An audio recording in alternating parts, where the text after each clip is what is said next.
नमस्कार. VAJ academy या YouTube चॅनलवर आपलं सहर्ष स्वागत आहे. या व्हिडिओमध्ये आपण मुंबई उच्च न्यायालयातील मुंबई उच्च न्यायालयामध्ये शिपाई व लिपिक पदाची जाहिरात प्रसिद्ध झालेली आहे आणि 15 डिसेंबरपासून अर्ज करायला सुद्धा सुरुवात झालेली आहे आणि यावेळेस शॉर्टलिस्ट लागणार नाही, त्यामुळं भरपूर अर्ज येणार आहेत.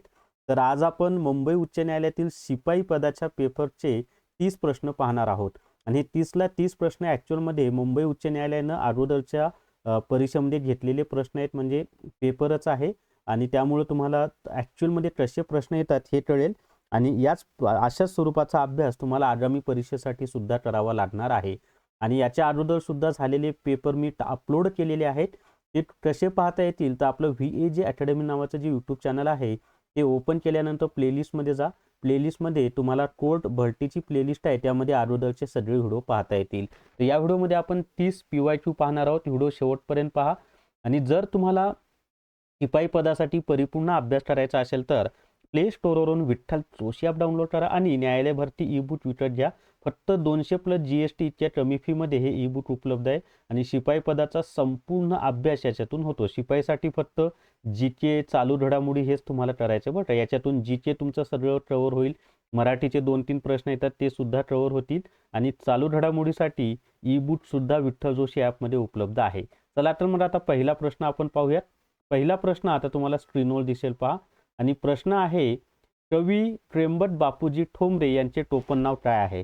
तर कवी त्र्यंबक बापूजी ठोंबरे यांचं जे टोपण नाव आहे ना ते केशवसूत हे आहे. बऱ्याच परीक्षांना प्रश्न रिपीट होतो हा. केशवसूत हे कोणाचं टोपण नाव आहे? तर त्र्यंबक बापूजी ठोंबरे यांचं टोपण नाव केशवसूत हे आहे. सॉरी, मी केशवसूत बोललो. सॉरी माझी मिस्टेक झाली. बालकवी उत्तर आहे बरं का त्याचं. सॉरी मी बोलण्याच्या ओघामध्ये पहिल्याच प्रश्नाचं उत्तर चुकीचं सांगितलं. तर त्र्यंबक बापूजी ठोंबरे यांचं टोपण नाव बालकवी हे आहे. त्र्यंबक बापूजी ठोंबरे यांचं टोपण नाव बालकवी आहे. सी हे त्याचं उत्तर आहे, बालकवी. चला त्याच्या पुढचा प्रश्न पाहूयात आता. बालकवी उत्तर आहे बरं का, मी चुकून केशवसूत बोललो बोलण्याच्या ओघात. ज्या नामावरून ते पुरुष जातीचे आहे किंवा स्त्री जातीचे आहे हे आपल्याला कळते त्याला नामाचे डॅश डॅश म्हणतात. तर ज्या नामावरून ते पुरुष जातीचे आहे किंवा स्त्री जातीचे आहे हे आपल्याला कळते त्याला नामाचे लिंग असे म्हणतात. म्हणजे एखादे नाम पुरुष जातीचे आहे, स्त्री जातीचे आहे का दोन्हीपैकी कोणत्याही जातीचे नाही हे ज्यावरून कळते त्याला लिंग असं म्हटलं जातं. लिंगाची व्याख्याच आहे पहा. मराठीमध्ये एकूण 3 लिंग आहेत, पुल्लिंग, स्त्रीलिंग आणि नपुंसक लिंग. ज्या एकवचनी नामाच्या अगोदर तो हे सर्वनाम लागतं ते पुल्लिंग असतं.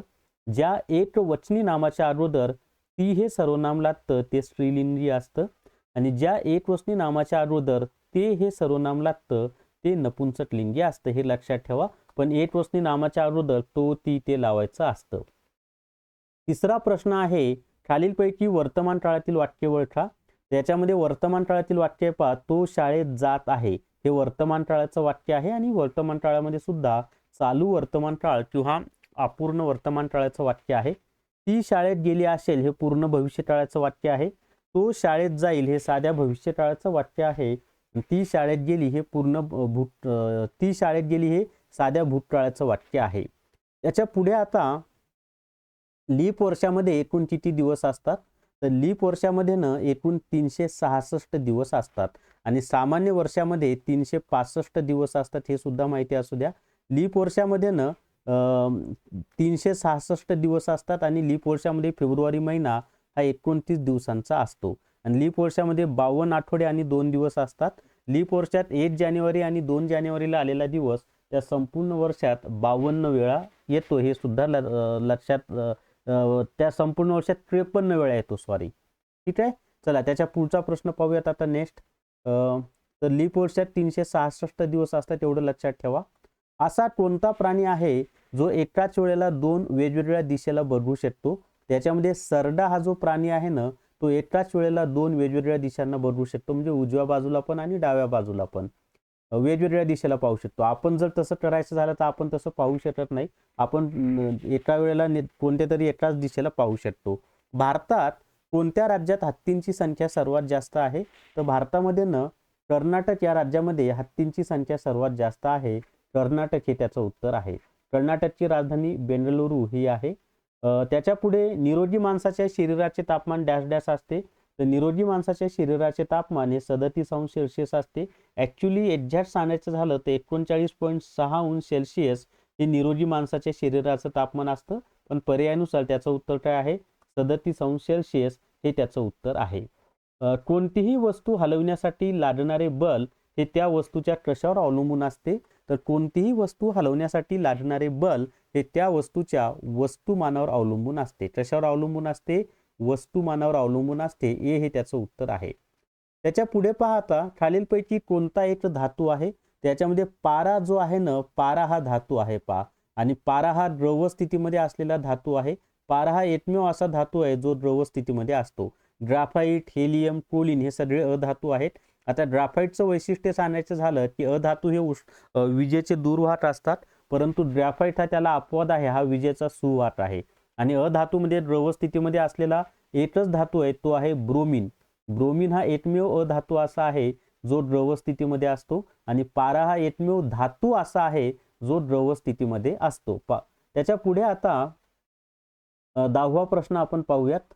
आणि प्रश्न आहे पहा, खालीलपैकी कोणता पदार्थ पूर्णान्न म्हणून ओळखला जातो? तर याचं उत्तर आहे यापैकी नाही. त्याचं कारण असं आहे की दूध हा जो पदार्थ आहे ना, हा पूर्णान्न म्हणून ओळखला जातो, पण पर्यायामध्ये दूध आपल्याला दिलेलंच नाही, म्हणून त्याचं उत्तर आहे यापैकी नाही. अजून 20 प्रश्न पाहायचे आहेत आपल्याला. पण जर तुम्हाला हायकोर्ट पिऊन टेस्ट सिरीज घ्यायची असेल तर प्ले स्टोरवरून विठ्ठल जोशी ॲप डाउनलोड करा आणि हायकोर्ट पिऊन टेस्ट सिरीज विकत घ्या. एका टेस्टमध्ये म्हणजे 30 प्रश्नांच्या 30 टेस्ट दिलेल्या आहेत, प्लस सरावासाठी टॉपिक वाईज टेस्ट 25 पेक्षा जास्त आतापर्यंत अपलोड झाल्यात आणि भरपूर त्यामध्ये टॉपिक वाईज टेस्ट अपलोड होणार आहेत. रोजच्या रोज ते अपडेट होत जातं. चला त्याच्या पुढचा प्रश्न पाहूयात आता नेक्स्ट. आणि अजूनच सांगायचं आहे की चालू घडामोडीसाठी जर तुम्हाला ई बुक घ्यायचा असेल तर प्ले स्टोरवरून विठ्ठल जोशी ॲप डाउनलोड करा आणि चालू घडामोडी ई बुक विकत घ्या. फक्त 100+ म्हणजे फीट मूळ 300 आहे, पण 100+ GST मध्ये हे ई बुक तुम्हाला मिळेल. 1 जानेवारी ते 31 डिसेंबर पर्यंतच्या चालू घडामोडी यामध्ये दिलेल्या आहेत. निश्चितच तुम्हाला त्याचा फायदा होईल. शिपाई पदासाठी 2-3 प्रश्न तरी चालू घडामोडीवर विचारले जातात. त्याच्या पुढे पाहता 11 नंबरचा प्रश्न आहे, खालीलपैकी कोणत्या रोगाचा प्रसार पाण्यामार्फत होतो? काय म्हटलेलं आहे आपल्याला? खालीलपैकी कोणत्या रोगाचा प्रसार हा पाण्यामार्फत होतो? तर अतिसारचा प्रसार पाण्यामुळे होतो.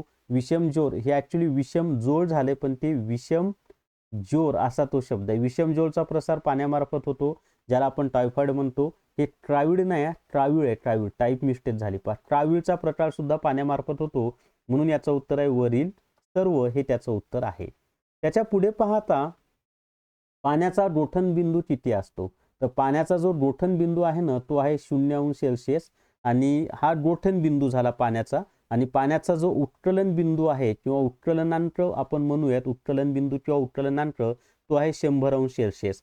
म्हणजे आपण पाण्याला जर तापवलं तर त्याचं तापमान हळूहळू वाढत जातं आणि 100°C तापमान झालं की तिथून पुढे त्याचं तापमान स्थिर राहतं, कारण 100°C पाण्याचं रूपांतर वायू रूपामध्ये होतं, म्हणून 100°C हा उत्कलनांक आहे.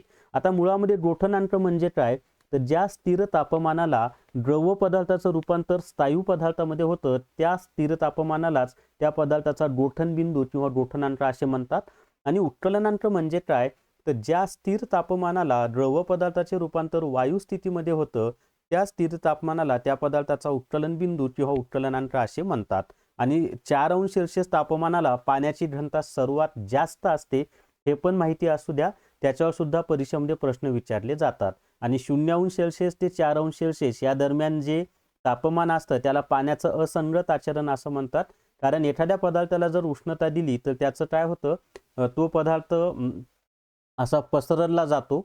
परंतु पाण्याचं उलट आहे. 0°C पासून 4°C पर्यंत तापमान जसं जसं वाढत जाईल तसं तसं पाणी आकुंचन होतं आणि 4°C त्याची घनता ही सर्वोच्च असते. त्यामुळं हे जे 0°C ते 4°C आहे या दरम्यानच्या तापमानाला पाण्याचं असंगत आचरण असे म्हणतात. आणि पाण्याच्या असंगत आचरणामुळेच बर्फाळ प्रदेशामध्ये तलावाच्या वर बर्फ असतो, पण आतमध्ये पाण्यात जीवसृष्टी जिवंत राहते. 13 नंबरचा प्रश्न आहे पहा, भारतामध्ये सर्वप्रथम मेट्रो ट्रेन कोणत्या शहरात सुरू झाली? तर भारतामध्ये सर्वप्रथम मेट्रो ट्रेन ही कोलकाता या शहरामध्ये सुरू झाली. कोलकाता ही पश्चिम बंगालची राजधानी आहे. कोलकात्यामध्ये हावडा ब्रिज आहे. कोलकाता हुडळी या नदीच्या तीरावर आहे. हुडळी ही गंगा नदीची एक वितरिता आहे. ह्या गोष्टी पण माहिती असू द्या तुम्हाला. आणि महाराष्ट्रातील पहिली मेट्रो मुंबई या शहरामध्ये सुरू झाली घाटकोपर ते वर्सोवा या दरम्यान. आणि मोनोरेल भारतामध्ये फक्त मुंबई या शहरामध्येच आहे, ते पण माहिती असू द्या. विषाणूंचा अभ्यास करणाऱ्या अभ्यास कोणत्या शास्त्रीय नावाने ओळखला जातो? तर विषाणूला इंग्लिशमध्ये काय म्हणतो? व्हायरस. मग विषाणूंचा अभ्यास कोणत्या शास्त्रामध्ये केला जातो? तर व्हायरोलॉजी याच्यामध्ये केला जातो. बी हे त्याचं उत्तर आहे, व्हायरोलॉजी. आता 15वा प्रश्न आहे, राष्ट्रीय गीत वंदे मातरम कोणी लिहिले? तर राष्ट्रीय गीत वंदे मातरम हे बंकिमचंद्र चटर्जी यांनी लिहिलेलं आहे. आणि आनंद मठ नावाची एक कादंबरी होती पहा, त्या कादंबरीमध्ये त्यांनी ते गीत लिहिलेलं आहे. आनंद मठ नाही, आनंद मठ. ठीक आहे. आणि रवींद्रनाथ टागोर यांनी जनगण मन लिहिलेलं आहे. लोकमान्य टिळक यांनी गीता रहस्य नावाचं पुस्तक लिहिलेलं आहे. मुळामध्ये गीता जी आहे ती संस्कृत भाषेमध्ये आहे, पण त्याचं मराठीमध्ये भाषांतर करून सर्वप्रथम ज्ञानेश्वर महाराजांनी ज्ञानेश्वरी लिहिली. त्यानंतर लोकमान्य टिळकांनी गीता रहस्य लिहिलेलं आहे. त्याच्यानंतर आचार्य विनोबा भावे यांनी गीताई लिहिलेली आहे. काय लिहिलेलं आहे? गीताई लिहिलेली आहे. तर ह्या गोष्टी सुद्धा तुम्हाला माहिती असणं आवश्यक आहे. महात्मा गांधीजींचं हिंद स्वराज्य पुस्तक आहे. चला त्याच्या पुढे आता माझे सत्याचे प्रयोग हे महात्मा गांधीजींचं आत्मचरित्र सुद्धा आहे. मौर्य साम्राज्याची स्थापना कोणी केली? तर मौर्य साम्राज्याची जी स्थापना आहे ना ती चंद्रगुप्त मौर्य यांनी केलेली आहे. पण त्यांचे गुरु चाणक्य होते. आर्य चाणक्य यांच्या मार्गदर्शनामुळेच मौर्य साम्राज्याची स्थापना झाली. सम्राट अशोक हा सुद्धा मौर्य साम्राज्यामधील महत्वाचा राजा होता. सम्राट अशोकाच्या कालावधीमध्ये कलिंगचं युद्ध झालेलं आहे. कोणतं युद्ध झालेलं आहे? कलिंगचं युद्ध झालेलं आहे. आणि या युद्धानंतरच सम्राट अशोक बौद्ध धर्माकडे आकर्षित झाले. त्याच्यानंतर 17 नंबरचा प्रश्न आहे पहा, जायकवाडी धरण कोणत्या नदीवर बांधण्यात आले आहे? तर हे जे जायकवाडी धरण आहे ना हे गोदावरी नदीवर बांधण्यात आलेलं आहे. आणि जायकवाडी धरण छत्रपती संभाजी महाराज नगरमधील पैठण या ठिकाणी आहे. पैठण या तालुक्याचं ठिकाण आहे. पैठण ही सातवाहन घराण्याची राजधानी सुद्धा होती. पैठणचं जुनं नाव प्रतिष्ठान असं आहे. पैठण पैठणीसाठी प्रसिद्ध आहे. त्याचबरोबर पैठण या ठिकाणी संत एकनाथ महाराज यांची समाधी आहे, कारण त्यांचं मूळ गाव हे पैठणच आहे.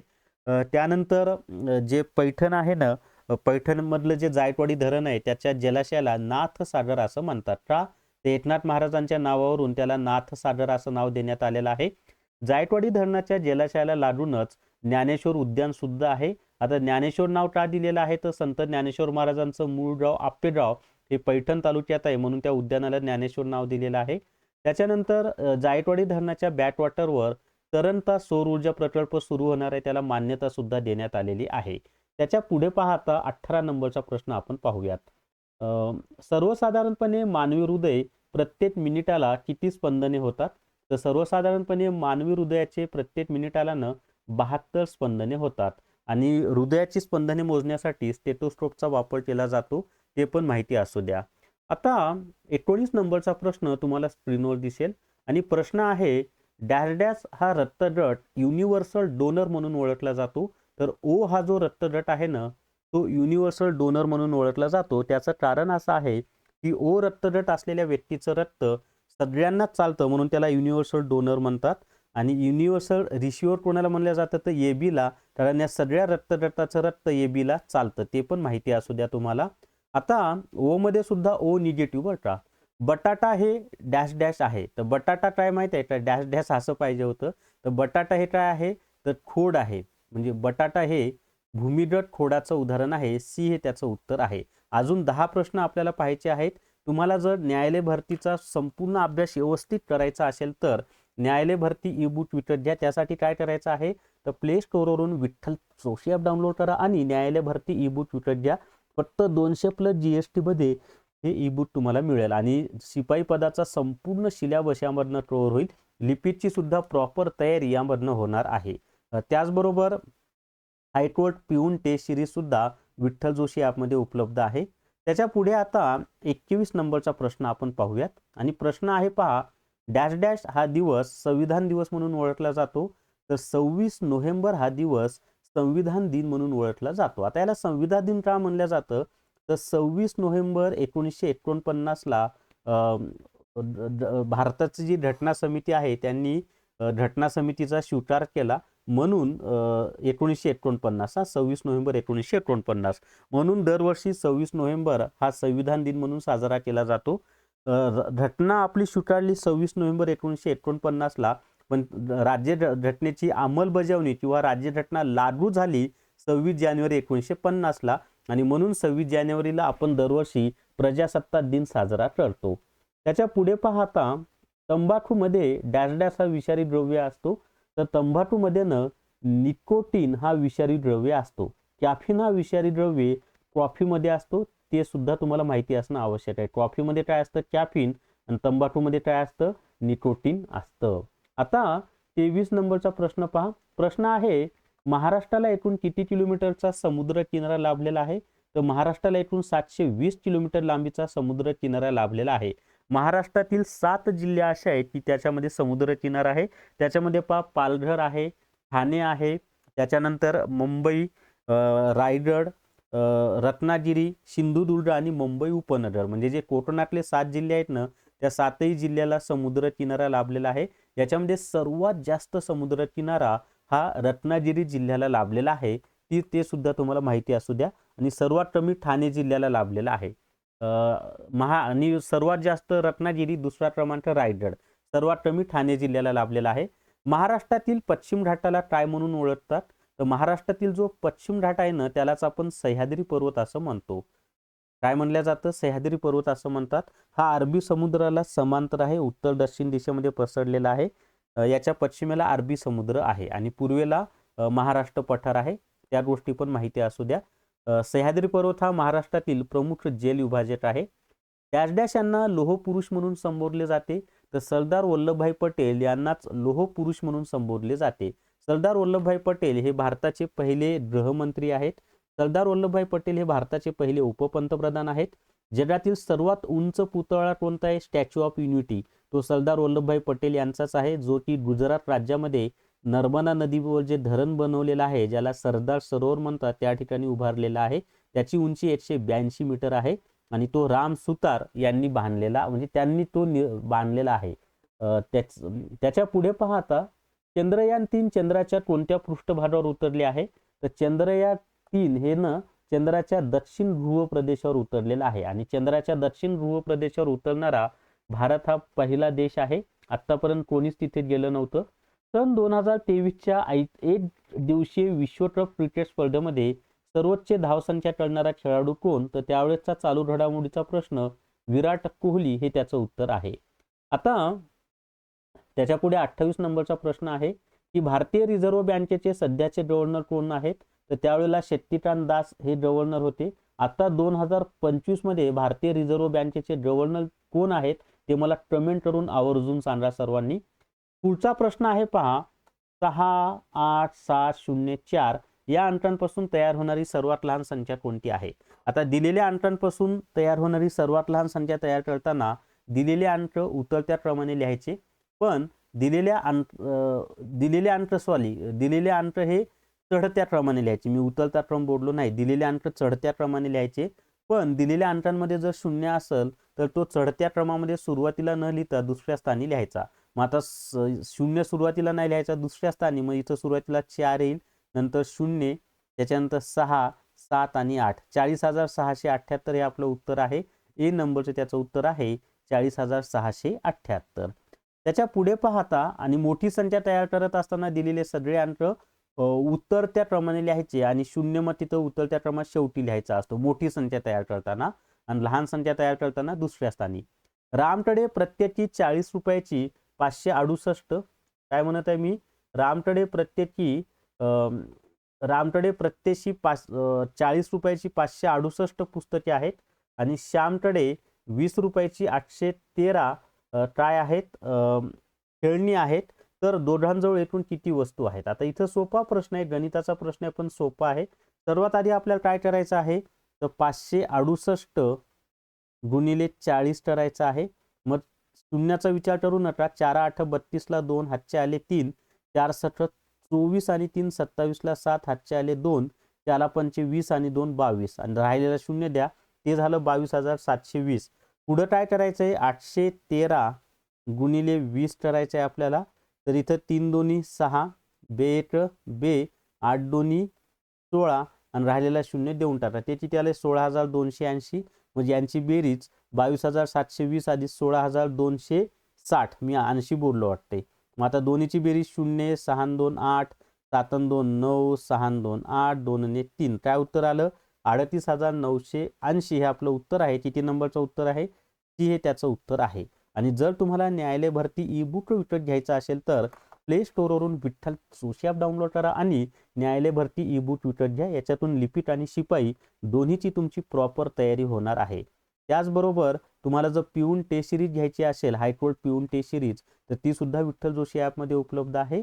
आणि कॉम्प्युटरसाठी जर ई बुक घ्यायचं असेल तर ते सुद्धा चालू घडामोडीचं ई बुक घ्यायचं असेल तर ते सुद्धा विठ्ठल जोशी ॲपमध्ये उपलब्ध आहे. फक्त 100+ GST इतक्या कमी फीमध्ये उपलब्ध आहे.